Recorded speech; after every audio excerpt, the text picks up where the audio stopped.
Today's podcast is brought to you by Audible. Get a free audiobook download and 30-day free trial at www.audibletrial.com/thenerdcore. Over 180,000 titles to choose from for your iPhone, Android, Kindle, or MP3 player.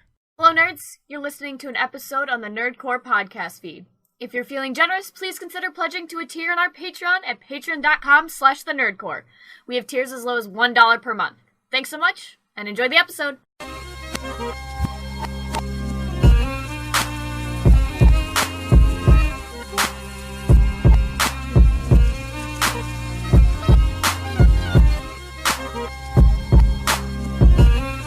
Welcome back. You're listening to the Nerdcore podcast, the podcast that reviews movies and talks that nerd shit. This is episode 312, and it is your second review of Kurosawa Film Month, part 2 here at the Nerdcore. And as always, it is your nerd Chicano here to host the show alongside my wonderful co-host, Young Yoda. Forgot to get a water. Hi, wow. No, it's okay. Just cut right in there. Right in there, Roll. Jeez. Cuts right in my intro, guys. Yeah, sorry about it. That's how I feel. Yeah. I'm back in Houston, so I'm starting to act a different way. You respect it all. All right. Sorry, go Glad again, Brett. Here. Hi, everybody. Glad to be here. Wow. No respect at all. Jesus, Brad, that was loud. You're loud. Yeah. I guess I just got to put myself a little bit lower in my headphones. But yeah, how are you doing today, Brad? I'm doing all right. I got a little bit of the upset stomach, but I'll be okay. So does my dog, apparently. Ew. Yeah, he'd love to. Feed him bone? What's up? You feed him a bone or something? Nah, he didn't want to eat on this trip, so they gave him some sausage. And apparently that didn't sit well for him. But he was refusing to eat, so what are you supposed to do? You gotta be careful. With that. Yeah, well, I mean, that's not my problem anymore, so, I'm back in the AK, the studio, but it's just my room. And we're here to continue on with the month of Kurosawa Film Month. And we are, once again, hopefully going to be back on track. This week will be without a news episode, but next week, once I have everything set up, like camera-wise, we can do the video versions of the news, because that's what the people are voting for right now on the poll. So everything's set up here. High Flyer will be back this week. Gamer Core should be back this week as well. And it's just going to be a lot of fun, man. I'm kind of surprised everybody wants to see our ugly mugs on the news. Yeah, apparently. But right. Brad, today we're going to continue on our month of Kurosawa with looking at High and Low. And then next week we're going to do Ran, right? Indeed. I just bought it on Vudu, and I'm going to watch it while I'm stuck. Yeah. Stuck. I do want to go ahead and put something up there, man, because what's it called? There's another podcast who's doing a Kurosawa Film Month as well. The Cinephiles, by what they called, hosted by John Roca, who was formerly at Collider. What the hell was that? Gee, I hate when. That's what I hate about Windows, dude. Like, Mac didn't do this type of stuff. No respect for you either, man. No respect for me, but yeah, go listen to the Cinephiles, guys. They're doing a month of Kurosawa, and what's it called? Is that who I retweeted? Well, yeah, I think you did. Yeah, because they were mentioning Ava DuVernay on their talking about Throne of Blood, not Throne of Blood, Rashomon. Yeah. What's it called? Cinephiles is doing that. They just uploaded the first episode. They were talking about the life and the films of Kurosawa. Every January they do a specific director month, because they usually look at a movie per week and they analyze it and everything. But this month they're doing all Kurosawa. I believe they're doing Seventh Samurai first. So you mean they're more than fart jokes? Hey man, what's it called? Yeah, shots fucking fired. Yeah, fart jokes are funny though. Fart jokes are funny. I love fart jokes. I love fart jokes. That's why I do them all the time. That's what I built my whole podcast career on is fucking shit and fart jokes. Pretty much. But yeah, Cinephiles is great, guys, and there's a lot of good stuff on that feed, so you guys can go listen to that. And we're in our second week of Kurosawa Film Month here, so we've got a movie to introduce to you guys to. That is 1963's High and Low. Brad, take it away. All right. No spoiler alert on this because it's before that great 1969. date, 1969. So, That's right. high and low, literally meaning heaven and hell, or Tengoku to Jigoku in Japanese, is a 1963 police procedural crime drama film directed by Akira Kurosawa, starring Toshiro Mifune, Tatsuya Nakadai, and Kyoko Kagawa. The film is loosely based on the 1959 novel King's Ransom by Ed McBain. I'll go in the plot because that's literally all Wikipedia has. So yes, reading this from Wikipedia like usual. Suck it, Ayden. Anyways, a wealthy executive named Kingo Gondo, played by Toshiro Mifune, is in a struggle to gain control of a company called National Shoes. One faction wants the company to make cheap, low-quality shoes for the impulse market, as opposed to the sturdy and high-quality shoes currently being produced. Gondo believes that the long-term future of the company will be best served by well-made shoes with modern styling, though this plan is unpopular because it means lower profits in the short term. He has secretly set up a leveraged buyout to gain control of the company, mortgaging all he has. Just as he is about to put his plan into action, he receives a phone call from someone claiming to have kidnapped his son, June.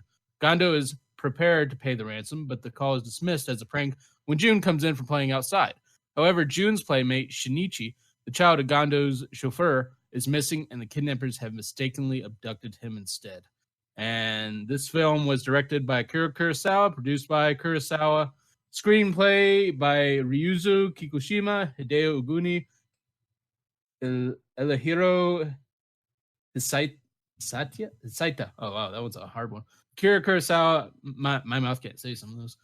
Based on King's Ransom by Ed McBain, starring Toshiro Mifune, Tatsuya. I already went through all that. Music by Masaru Sato. Cinematography by Asakazu Nakai, Takao Saito.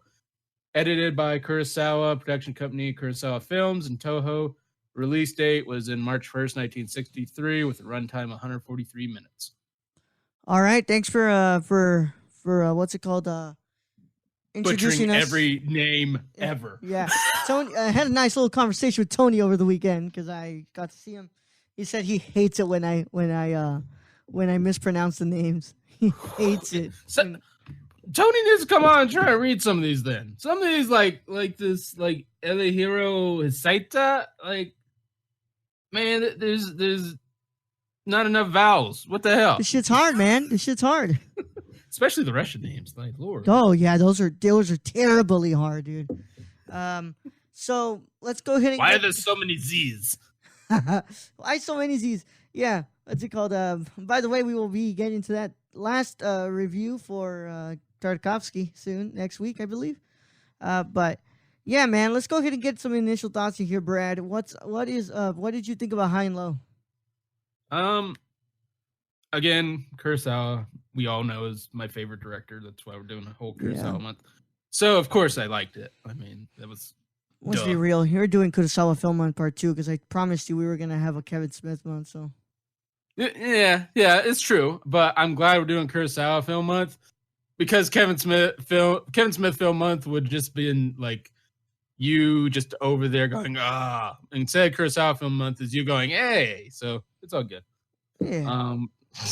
Get the best. Anyways, High and Low. It's another noir by Kurosawa. I really liked the way he did this film because you look at the plot in this, and most films would have had Gondo's kid June kidnapped.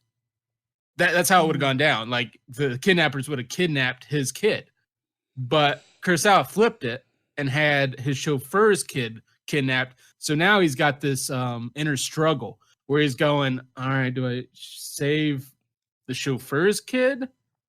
Who, doesn't really mean much to me, but, is somebody who works for me and all that. And they're asking for a 30 million yen ransom. And that ain't little boy money. That's big boy money. Especially in that time. Ooh, yeah. And this goes against what he's trying to do, which is buy out his dream. And he mentions it. If he doesn't have his work, he doesn't have much. And his dream is to take over this shoe company he's been working for I think, 30 years. And so he's about to send his assistant with 50 million yen to go and purchase and basically buy out the shoe company, and then he would be have total control over it.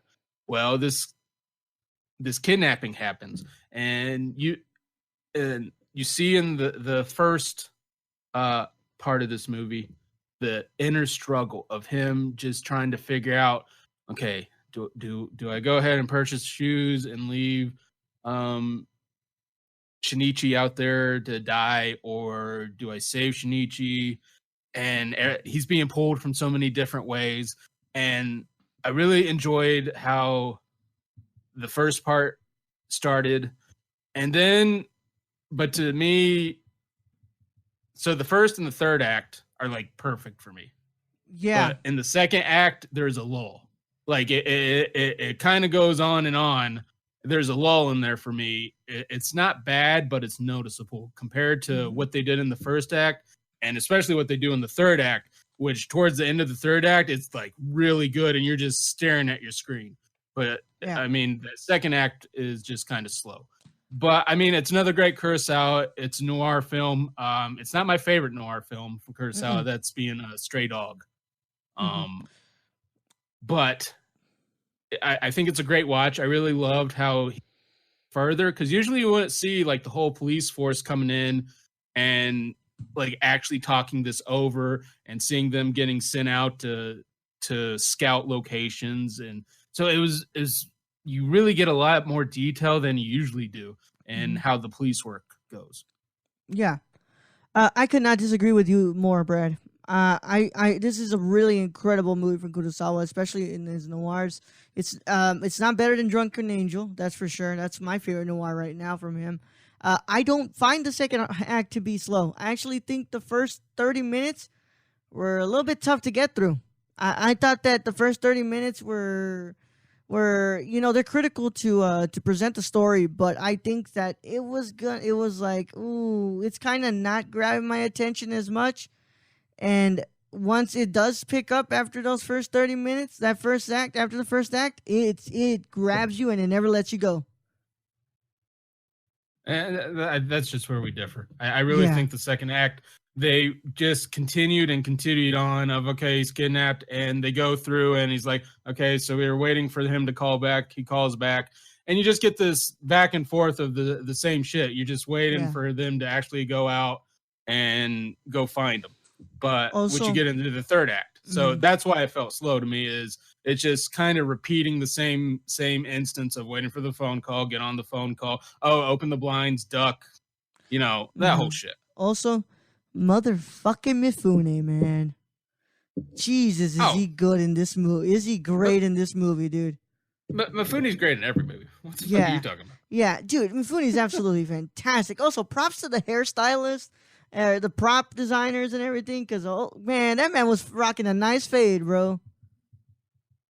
It's definitely different from what you usually see of him, with either the long hair or the bun and samurai gear. Yeah, but I mean, this whole movie, and you'll see it in a lot of Kurosawa films, like it could be made today. They're kind of timeless. These noir films, like you can make Stray Dogs today, you can make One Wonderful Sunday for sure today, and that one was made in 1947. I do believe you could, change the setting in this, update a little. You could remake this. Yep. I 100% agree with you, man. I think that this also benefits from pretty much being restrained to like a couple of different locations. It's not a huge movie in scale, honestly. At first I thought it was all going to just take, because this is my first time watching this one, believe it or not, but I thought it was all just going to take form in just that one room. I thought we were going to have another 12 Angry Men here, but then it goes out and you get to see more of the world, and it's pretty brilliant, just the way his shots form, and especially going around when they're looking for the chauffeur and his kid when they're driving around, and you get to see all those different scenes. And I mean, he Kurosawa takes you on a trip. Yeah. He shows you like, this is what actual police work would be. This is how they would follow up. And also that it wasn't all pretty in Japan. You still had issues in Japan. You had heroin overdoses. You had brothels going on. So you kind of got to, you never really get to see that part of Japan of the kind of underworld that was kind of happening back then. Like everything, they usually want to keep their appearance, pretty professional, pretty. You don't really up get and it up. in Japanese cinema. You don't really get that until like the early '80s, honestly. Yeah, the early '80s. Those movies that start coming out. It's really where you start seeing the abundance of Yakuza movies. And I really enjoy that Kurosawa in his noirs. He brings that. You get to see like Japanese people being drunk, and them not being prim and proper in a way that that whole Yakuza kind of underground world existed. Yeah, which is making me heavily want to do next month. What's it called? South Korea movies, or just Asia in general. Not just to complete my challenge, not to add some movies to my challenge, but also because like I know that Old Boy, Miss Vengeance, all those movies are like really incredible, gritty crime thrillers from Bong Joon-ho. But look, man, what's it called? I also think that this movie brings up a really interesting conversation on class. Oh, for sure. I mean, every time you get a mention of how they just hate that house on that hill. Yeah. Like he's fucking looking down on everyone. Even the police are going, yeah, I can see it. Yeah. I don't know if it's because Parasite is so fresh in my mind or just something I just incredibly loved last year. But I think that there has to be a little bit of influence from Kurosawa when Bong Joon-ho made Parasite, because this is kind of the same thing. It's that there's a house that this family just wishes that they were like, this family tries to infiltrate, and in a way, what's it called, the kidnapper is trying to infiltrate this house. He is trying to disrupt everything in that home because he doesn't care about the money. You heard it from him. Like it's not really the money. It's disrupting the peace of mind of Toshiro Mifune, of Mr. Gondo. Yeah, he wants to make basically Gondo feel how he does, sweltering down there in 105-degree heat while Gondo has air conditioning. Pretty much, man. I mean, it's just the writing, the dialogue, the whole plot on how Kurosawa does this. Like I mentioned, that using the chauffeur's son instead of his son, that adds a whole different aspect to it. Like you get it. Like if it was his son, yeah, I'm dropping the money right away. Yeah. But being the chauffeur's son, he's like, oh shit. I mean, do I continue? Like, do I give up my whole livelihood for this child, or do I look like the bad person and go on and do my dreams? And I like how it kept bringing up that in the public eye, he was seen as this kind of basically a saint. Like he spent his own money to save this child, and they didn't know what was happening behind the curtains. No pun intended. Yeah. Yeah. It's like it always came. It didn't even come down to whether he wanted the child to be safe. Like it always came down to two things: do I want to spend this much money? And two, what's it called? Can I take this type of hit when it comes to my public image? And I really think he came up with, no, I can't either. Like he could have gone on, he could have bought national shoes, but he would have had a child that the public would have been like, you basically murdered him. Yeah, you basically murdered that kid. Yeah. And then if he takes the route he took, he can buy national shoes, but he is seen as a saint in the public eye, which at least leaves him with some momentum to come back, right? To rise up from where he's going to be. Which is what you get in the end. You get like a smaller shoemaker has given him this chance. And you're like, yeah, he's coming back. Yeah. That's the feeling I got. Which is really interesting comparing to the father of the kid, who very much just wants his kid alive. He doesn't care if he has to beg and plead to his boss. He's just there, like literally kissing the ground he walks in so he could help him. And And we're told before, sorry to cut you off, but we're told before that that's all he has. Yeah. The chauffeur has. His wife died. His son is all he really has. Mm-hmm. So it's interesting how he's ready to really sacrifice it, even though at times he's like, you know what? Because he sees that like he thinks that, oh crap, I might just have to lose my job. He's like, no, you know what, sir, like don't worry, he'll get out. Like he's a smart kid, but but the way the chauffeur after Shinichi is returned after they pay the money, just the way the chauffeur goes and he's persistent on Shinichi to try and remember anything because Shinichi doesn't understand what just happened, what Gondo just sacrificed for him. He doesn't get that. He's a kid. And the chauffeur just understands, like, and you really get that sense, especially when the auctioneers come to sell off stuff in that house. Brilliantly, like, wow. Brilliantly filmed, dude. How like at first glance you're like, oh, nobody's there. And then the camera just moves a bit, like just a little bit, like probably half an inch it moves. And you see the people coming in, you see the people doing the auctioneering stuff, and you're like, oh, crap. Like, they're too late. Yep. Yeah. And I think the chauffeur kind of feels like indebted to him.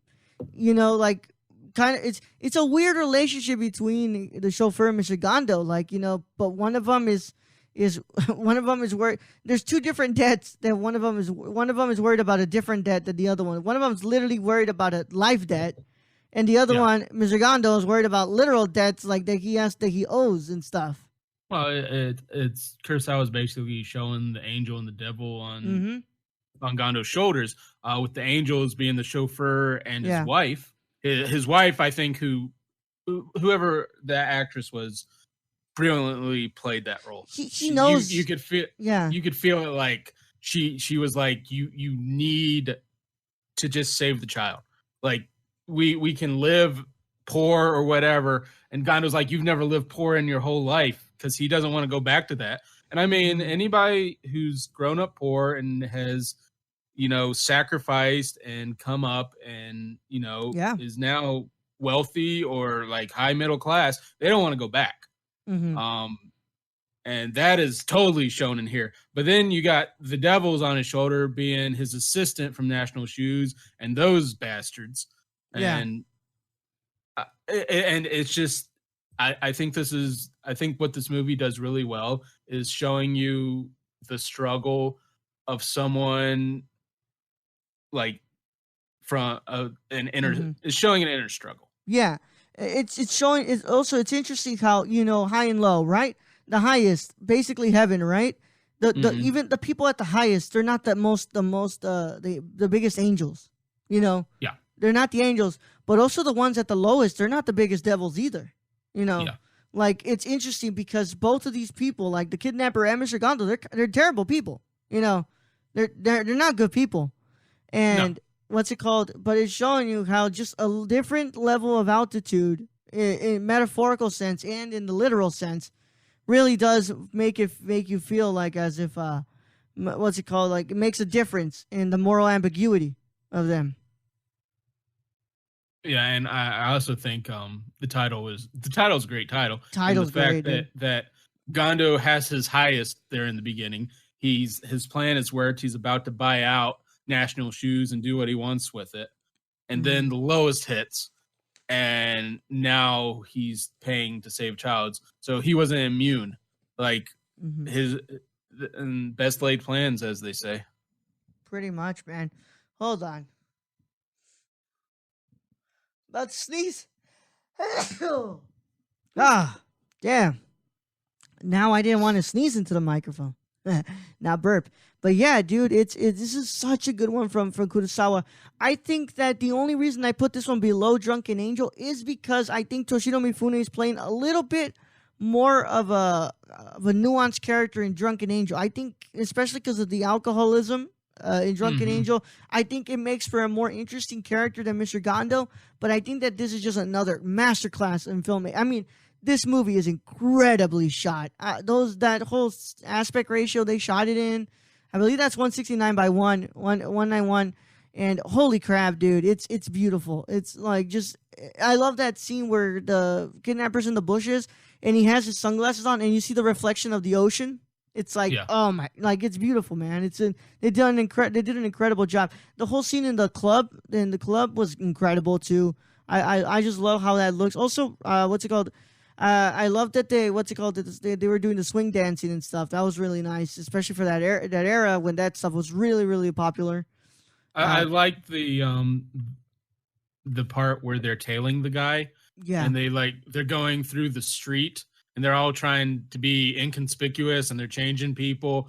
I really liked how all that seemed to be filmed. yeah. Um, I think it's an interesting take because like any other regular noir, I would have just had him right there. Like, I think that the noir, if this would have been an American noir, the police officer would have arrested him there and then would have just taken the flag for being the pretty much being a bad cop. But yeah. because this is such a procedural movie of a noir, it's interesting that they're trying to change people. They're like, let's just see him doing one bad thing so that we can just catch him already. Oh, and the point where they actually get to catching him, like they're going to talking to, the people who work near or on trains, and Yeah. oh, where did this mud splash come from to the cars? You wouldn't see that in American noir. They just go right to putting the bad guy in the cuffs. Yeah.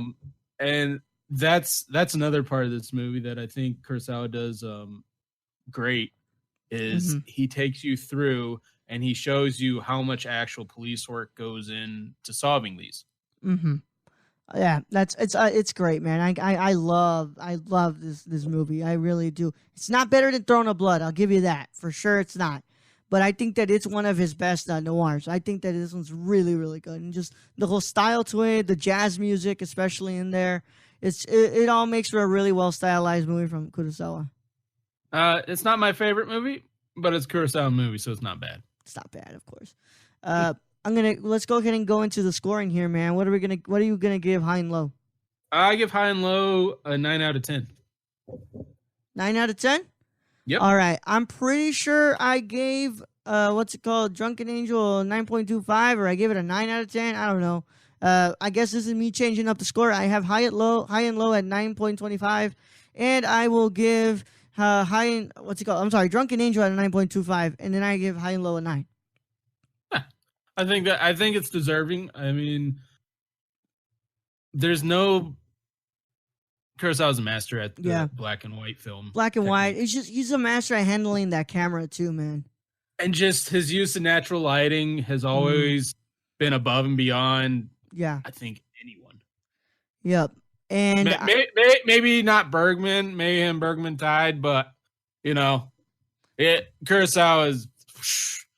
I don't think you get much better. Yeah, but arguably, man, Bergman is considered to be basically the idea of a perfect filmmaker, just the way he approaches the movies he makes and how he makes them. But yeah, if only I could understand Persona. Some things we're just not meant to understand, my friend. I think that it's best that we don't, man. I guess. I mean, yeah. Things are better left as a mystery, no? But just because you don't understand something doesn't mean it's bad. So exactly. Yeah, I don't know. Yeah. But look, man, unless that's a shot at me, all right.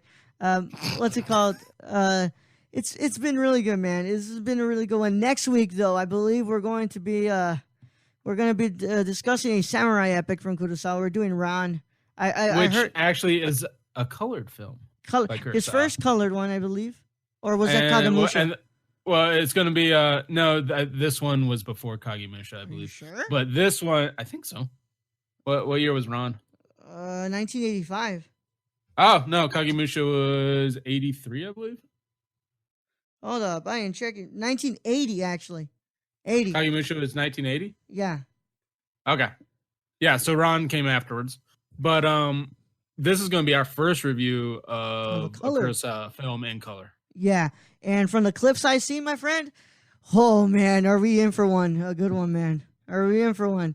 I can't wait to watch this movie, and then after that we have a Wonderful Sunday, correct? Or is it Stray Dog? No, it's Stray Dog. One Wonderful Sunday will be for the Patreon supporters. Yes. But we get to talk about Stray Dogs, which is my favorite noir so far from Kurosawa.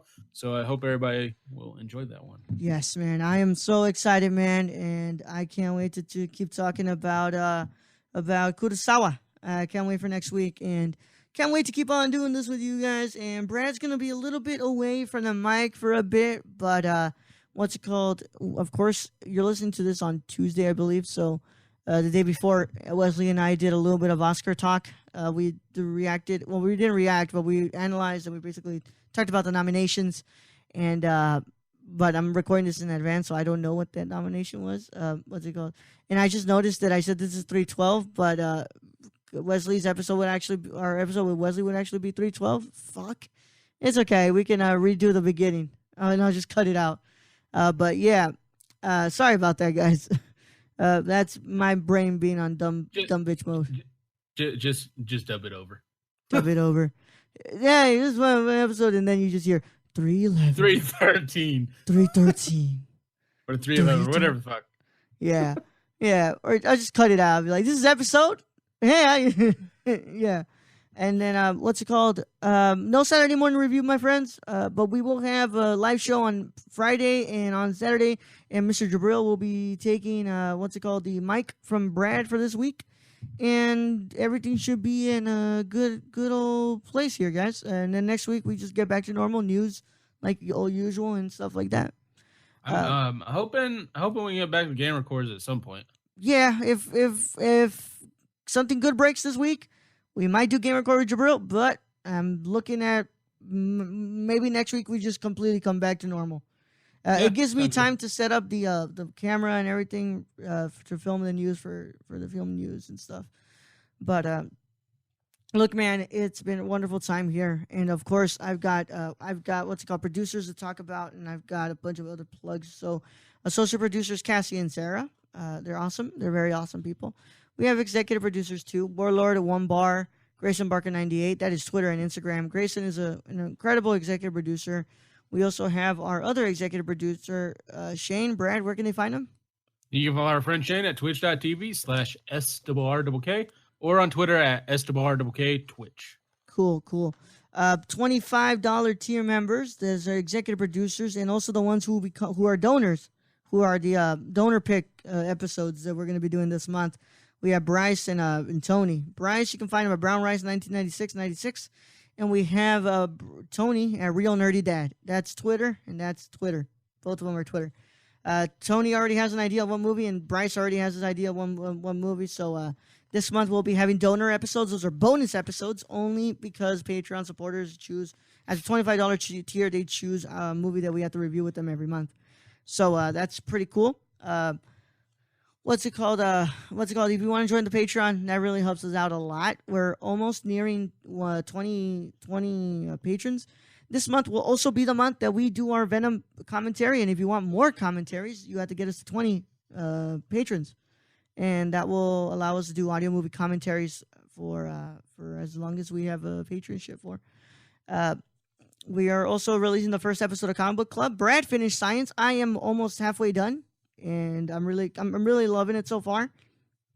And you can follow us at Twitter at the Nerdcore _, Instagram at the Nerdcore, Facebook group the Nerdverse, the official Nerdcore group. Go and find that and join.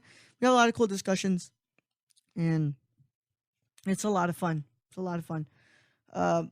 Also, tweet at the Nerdcore and tell them to give us back or to give us the full name without the underscore. Give us the name, damn it. Give us the name, damn it. What's it called? Nerdcore.com for written reviews and such like that and all that other cool stuff.